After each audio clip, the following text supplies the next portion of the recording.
Shalom, perkenalkan kami dari kelompok 5 yang akan menjelaskan bahwa Alkitab yang diinspirasikan itu benar dan kita dapat mengenal kebaikan Allah dari Alkitab.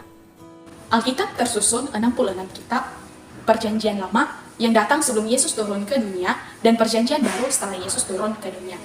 Definisi inspirasi menurut Ryrie adalah cara Allah membawa manusia bersama dengannya untuk mampu menulis pesannya di dalam Alkitab. Allah sendiri mengawasi para penulis sehingga dalam penulisan Alkitab tidak dapat terjadi kesalahan apapun. Kata mengawasi memungkinkan adanya hubungan Allah dengan penulis. Kata tersusun menunjukkan bahwa penulis tidak pasif dalam menulis Alkitab dan Allah mendikte materinya secara langsung sehingga tidak ada kesalahan dalam menulis Alkitab. Karena Alkitab adalah kebenaran dan tulisan inspirasi hanya didasarkan pada tulisan asli dan bukan terjemahan ataupun salinan. Oleh karena itu, kita harus percaya pada Alkitab karena Alkitab tidak memiliki kesalahan apapun. Nah, sekarang kita akan membahas beberapa teori inspirasi. Yang pertama yang akan kita bahas yaitu beberapa teori inspirasi yang muncul dan sebenarnya adalah salah. Yang pertama yaitu ada inspirasi alamiah.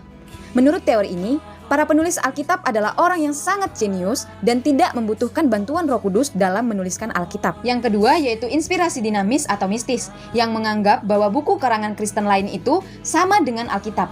Dan Alkitab itu sendiri tidak terlepas dari kesalahan. Yang ketiga yaitu inspirasi bertingkat, yang mengajarkan bahwa Alkitab itu memang diilhami, namun ada sebagian Alkitab yang lebih diilhami daripada bagian lainnya. Kita sudah melihat ada beberapa teori inspirasi yang salah. Mari kita melihat seperti apakah teori yang benar agar kita semakin memahami bahwa Alkitab itu tanpa kesalahan. Teori yang dipakai adalah teori verbal plenary, di mana dalam teori ini menjelaskan bahwa seluruh kitab suci Perjanjian Lama dan Perjanjian Baru merupakan firman Allah yang diilhamkan lisan dan penuh oleh Roh Kudus. Dan oleh karena itu tanpa kesalahan atau salah pernyataan pada semua hal yang dibahas, sehingga tidak mungkin ada kesalahan atau cacat apapun dalam Alkitab. Contoh data Alkitab mengenai inspirasi, salah satunya adalah bahan sejarah. Banyak dari Alkitab mencatat sejarah yang akurat, dan sebagian besar ditulis oleh orang yang secara pribadi mengalami peristiwa tersebut. Tahukah teman-teman bahwa penginspirasian Alkitab adalah bukti dari kebaikan Allah? Ia ingin kita mengenal Allah dengan benar melalui firman-Nya yang sudah diinspirasikan kepada para penulis Alkitab. Oleh sebab itu, kita akan melihat atribut kebaikan Allah yang juga ada pada diri manusia, namun tidak secara sempurna. Kebaikan Allah dapat dinyatakan dalam berbagai cara. Yang pertama yaitu Pertama, anugerah Allah adalah sumber dari semua berkat rohani yang dicurahkan kepada semua orang berdosa.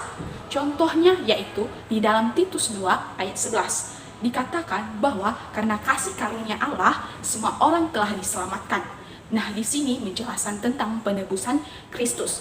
Penebusan Kristus merupakan sebuah anugerah yang diberikan kepada umat manusia yang juga sekaligus menjadi keunikan dari iman Kristen.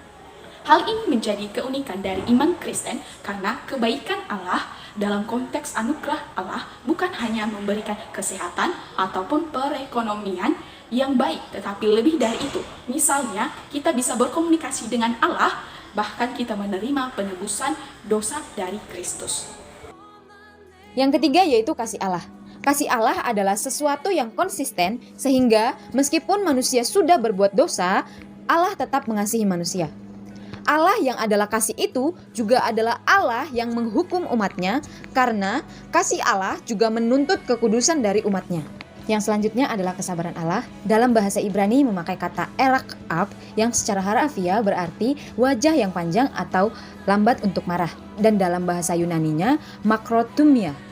Kesabaran Allah merupakan aspek dari kebaikan Allah yang tetap sabar pada manusia meskipun manusia tetap tidak taat kepada perintah Allah. Manusia hanya bisa mengenal Allah jika Allah menyatakan dirinya. Pernyataan diri Allah ini ada pada Alkitab, dan Alkitab adalah sumber yang benar karena diinspirasikan oleh Allah itu sendiri. Oleh karena itu kita harus percaya bahwa Allah adalah sumber kebenaran yang menyatakan dirinya pada dan melalui ciptaannya. Kiranya video ini akan membantu kita semua untuk semakin mengenal Allah yang benar sehingga kita dapat menemukan keselamatan sejati yang ada dalam Kristus Yesus.